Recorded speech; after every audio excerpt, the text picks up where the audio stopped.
পবিত্র কোরআনে এমন একটি সূরা রয়েছে যা নিয়মিত রাতে পাঠ করলে সংসারের অভাব দূর হয়। এই সূরায় মহান আল্লাহ কিয়ামত, আখিরাত, মানুষের ভাগ্য, জান্নাত, জাহান্নাম এবং আল্লাহর বিচার সম্পর্কে আলোচনা করেছেন। বিস্তারিত সৈয়দ নওশাদের ডেস্ক রিপোর্টে। কুরআন আল্লাহর বাণী, যা পাঠ করলে হৃদয় প্রশান্ত হয় এবং আত্মা পরিশুদ্ধ হয়।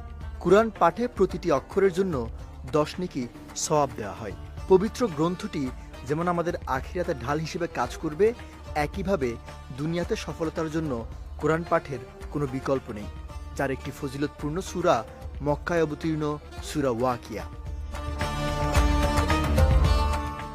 ওয়াকিয়া শব্দটির অর্থ ঘটনা। এই সূরায় কিয়ামত সম্পর্কিত বিপর্যয়ের বর্ণনা প্রদান করা হয়েছে, যা সকল মানুষ একদিন অবধারিতভাবে দেখতে পাবে। তাই এর নাম ওয়াকিয়া রাখা হয়েছে।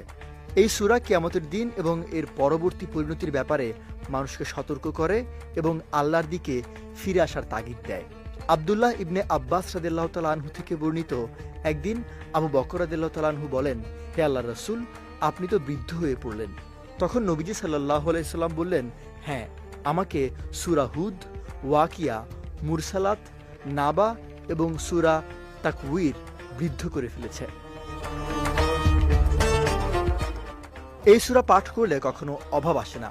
আব্দুল্লাহ ইবনে মাসউদ রাদিয়াল্লাহু তাআলা আনহু তার মেয়েদের প্রত্যেক রাতে এই সূরা তিলাওয়াত করার আদেশ করতেন। তিনি বলেন, আল্লাহ রাসূল সাল্লাল্লাহু আলাইহি সাল্লাম বলেছেন, যে ব্যক্তি প্রতিদিন রাতে সূরা ওয়াকিয়া পাঠ করবে তাকে কখনো দারিদ্র্য স্পর্শ করবে না।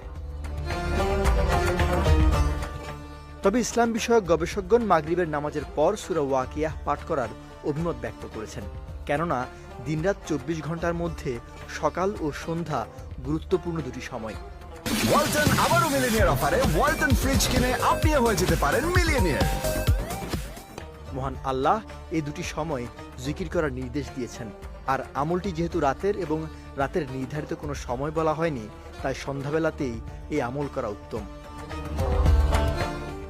সৈয়দ নওশাদ, বিজয় টিভি নিউজ ডেস্ক।